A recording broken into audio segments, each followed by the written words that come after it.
MR is the best rank system we have ever had in Street Fighter, and that is precisely the problem. So I wanted to talk about this a little bit because I've been on a personal journey with the Street Fighter 6 rank system. As you might have known, I was sharing that I was proud to say I finally cracked 2K MR here with Terry for, I believe, the first time, and the first time this season as well. But this was after a lot of ups and downs and me personally losing my mind with this rank system. And in this process, I actually found an interesting tool.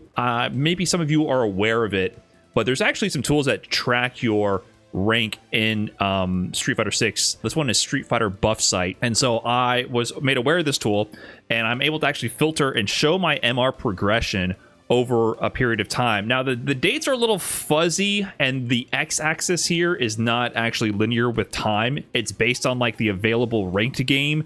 So the next ranked game will be the next x-axis point. So there's like weird jumps in time. Like this is May 28th to June 20th right here.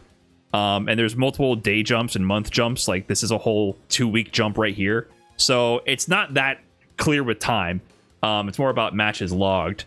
And the data seems a little wonky, like incomplete with the sampling. But you can see here, there's some interesting tidbits from this that I was able to note. Starting on June 3rd is when I agreed to participate in Sage Jam Slam. And there's no data for that period for some reason. It starts on the June 20th. And June 20th is in the midst of the coaching for the Sage Jam Slam. So I was logging a lot of games at this time off stream to try to grind up and be ready to play. And notably, this whole period here is during the Slam training. And you can see I was playing a ton of games with my MR tanking at certain points and then climbing to like 1962. And then absolute crash out on the 27th of June. 27th of June, I'm at 1811 MR. This is the second round robin phase of Sage Jam Slam. I'm like ping-ponging like crazy. I think I even dropped below this. I'm not sure the sample rate of this data, but on the same day, I go from 1811 to like 1900 on the same day, like 100 MR swing in one day based on this data. And so I was really going through it during this period. I was playing a ton of ranked off stream, just rematching, getting into the ranked vortex, and I was having a horrible time. And I do think there's value in that. I do think because I put in so many games, I was able to build up some conversion awareness and get my combo routing a little bit more improved. But this was not healthy, and I was not having a good time. And then here on after this period, this is post Sage Jam Slam. And you can see here, my MR, while it does obviously ebb and flow, there's a general trend of it going up. And during this time, I've finally implemented like a lot more healthy habits, and I wanted to cover that today and go into what I've learned over this journey, because like I said, the problem with MR is that it's too good. And because of that, people tie their self-worth, their value, their ego heavily into that number. And now I can't solve that issue for you. I can't even solve that issue for myself. That is a deeper psychological problem that you're going to have to figure out with your therapist. I'm sorry, but I can give you some tips that I've learned that help make this a lot more manageable. Because coming from a person who gets salty and tilts, like I get it. I go through it too, just like a lot of people. And it actually produces better results and makes the process a lot more enjoyable. So we're going to go ahead and get into that. And also an interesting point, here's another one, Street Fighter 6 rank tracker. This brings up a good point for how MR is so much like better for tracking your rank than other ranking systems. This one only has the last 100 games, so this is a very short sample period. This is like literally the same day or the same 2 days, so not a long time period.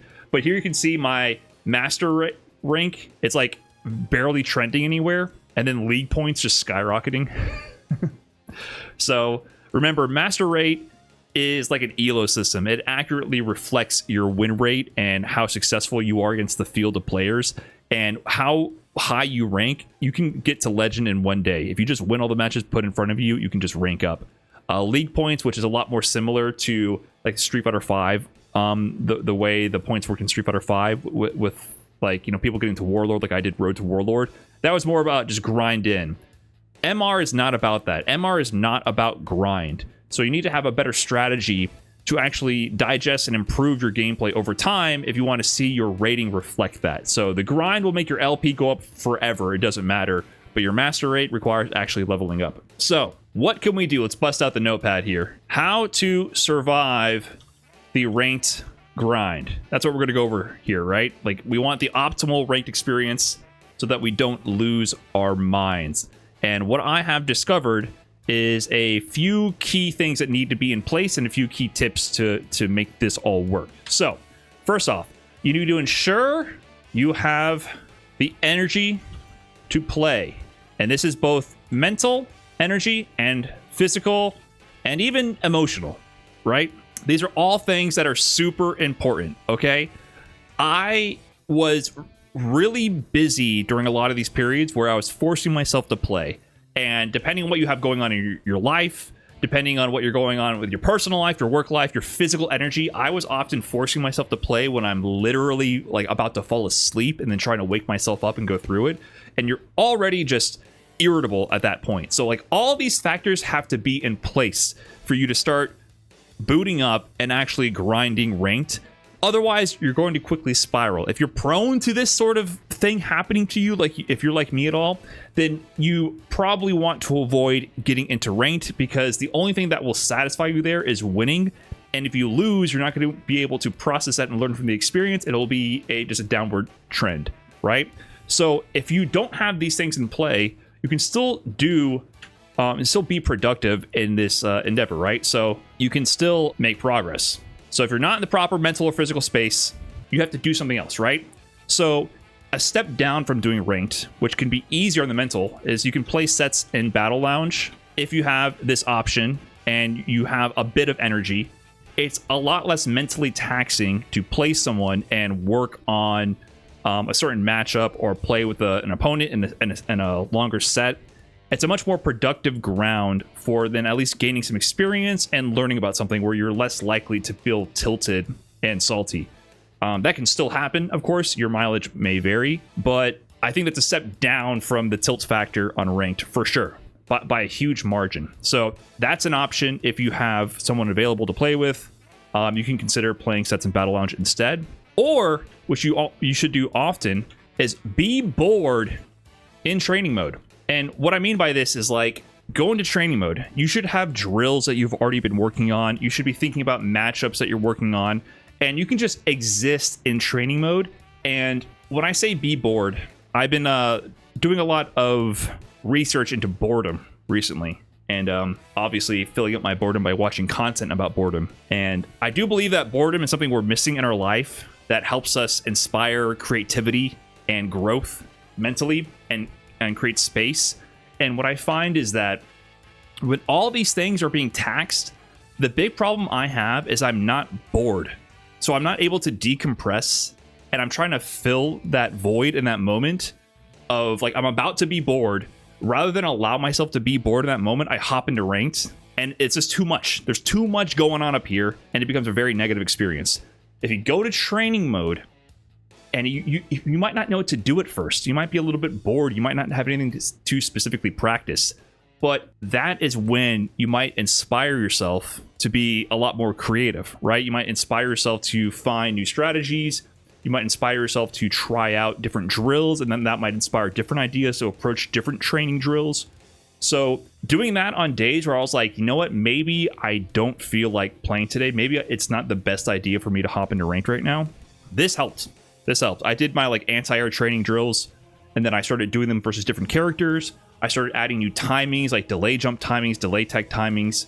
I started training certain matchup things. So at least no matter what, even if I have time to work on my skill of Street Fighter, maybe I'm not ready to play, but I'm ready to grow as a player. So this really helped. Like, just giving myself space to just not have to play. So that was super important for me as well. So I didn't play every night. When I do play, though, I do warm up, right? So I think warming up is super important, not just jumping straight into ranked. I like to warm up specifically with Terry by doing my anti-air drills. I drill my anti-air reaction with crosscut drills every single time I play now, for the most part. I think that's a great warm-up. I'm constantly trying to improve my DP anti-airs. I'm constantly working my crosscuts. So I have like a lot of drills. Like if you watched my stream yesterday, you probably saw me doing that versus Zangief. Zangief is doing like jump back in the corner, jump forward splash, delay tech, delay jump, all these different options. And I'm looping that with different Oki situations to try to still react accordingly and still get the anti-air. So warming up. You're practicing, you're warming up. It'll prime you for the games ahead. I think that's pretty important. Now, what to do when you're actually playing, right? A big problem that would occur is not playing with patience. Play with patience. So a lot of this would often stem from not respecting my opponents, right? If I'm on the MR grind, I want my number to go up, right? If I fight somebody who is a lower rank than me, who gives me less reward, there's a subconscious tick there where I want to beat them faster and exert less effort and give less respect because I want to steamroll them, collect my paltry reward, and move on to the next set, right?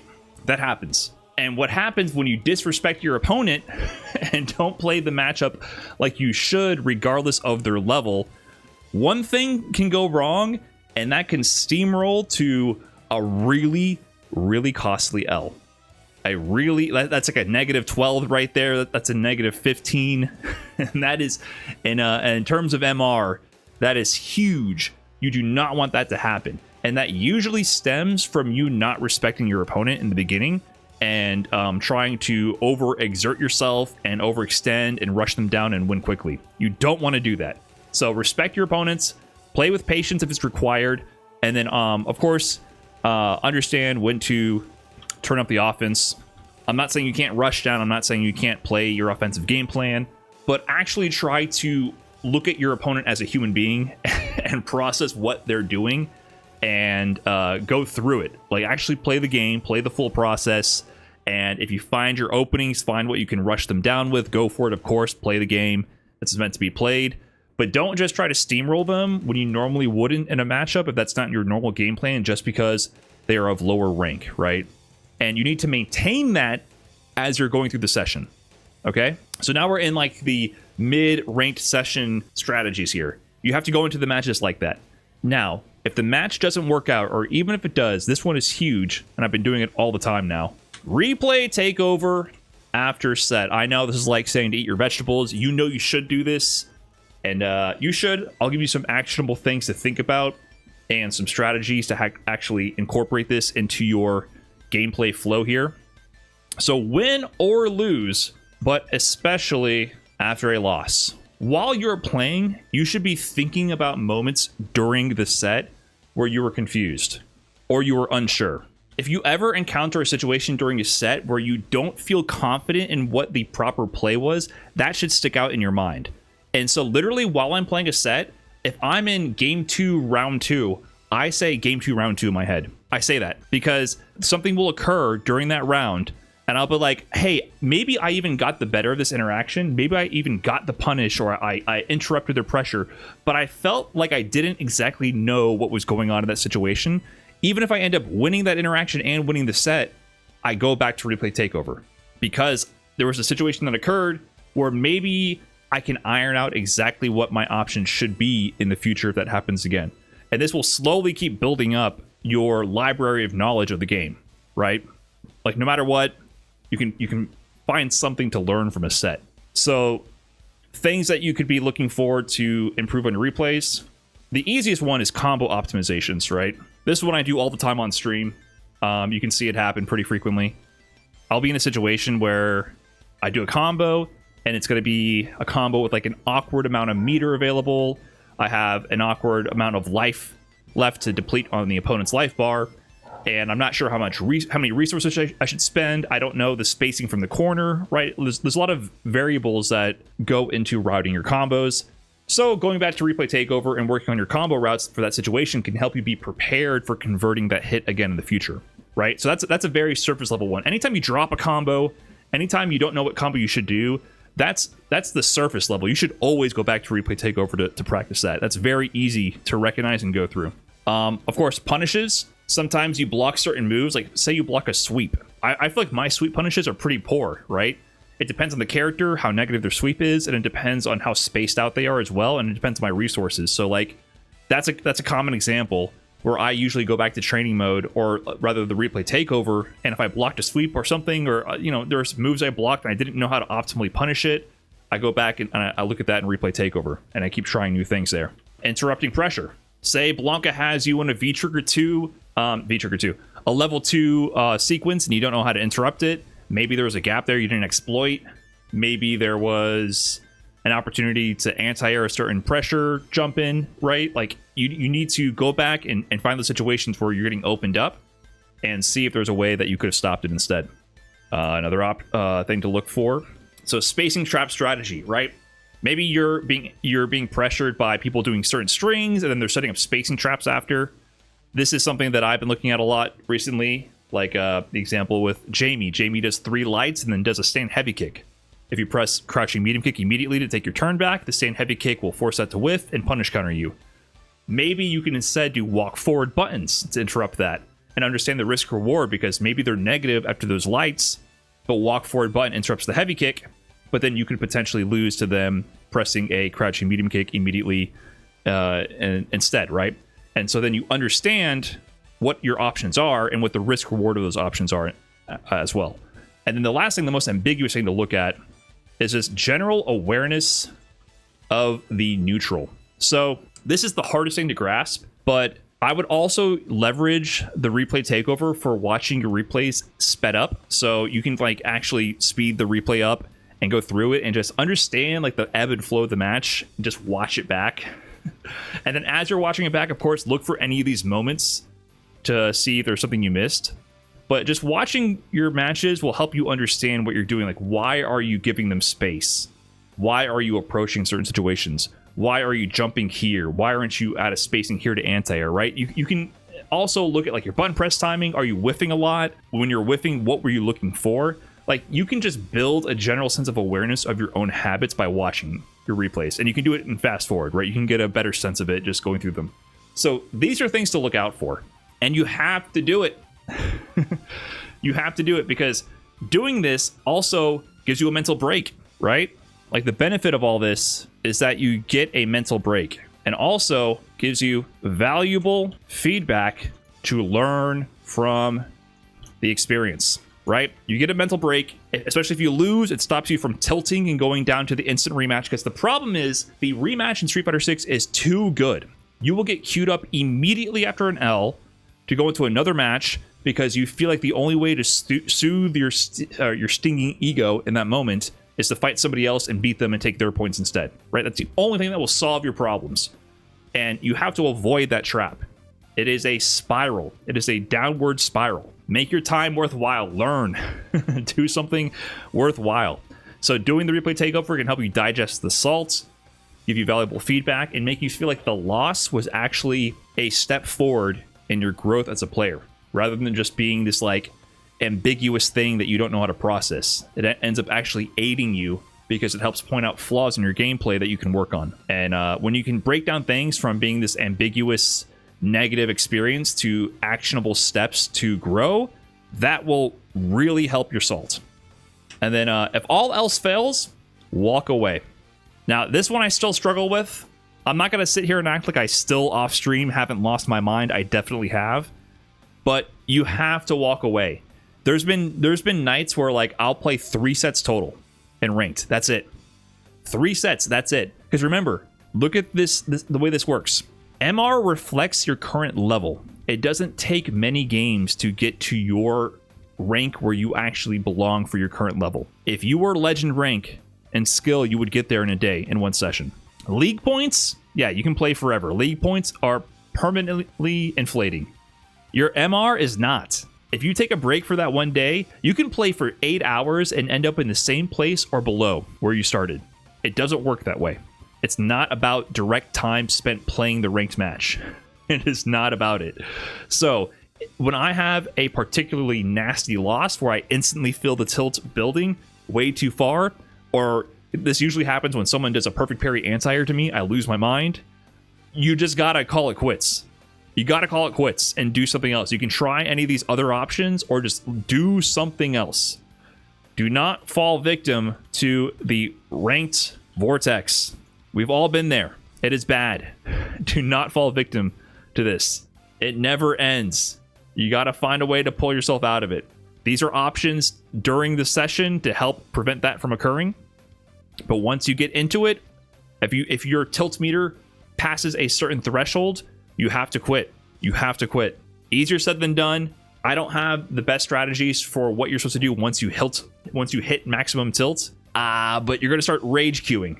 You're going to start having a bad time. So these are the things that I started incorporating a lot more diligently off stream. I will say that off stream, I actually tend to get a lot more salty than when I'm on stream. I think there's a little element of like socialization that can help as well, even though it's weird to say that streaming is social. But like just talking with the chat and like getting that out can help a little bit temper the salts. So you can also try like socializing, being around other people. You have to get yourself away from this solo black hole of the ranked vortex, because it will be all consuming and you won't have a good time. So that's it. This is what I've used to help me improve recently in terms of my ranked experience, help me get over 2K MR, and hopefully these tips help you as well. Peace.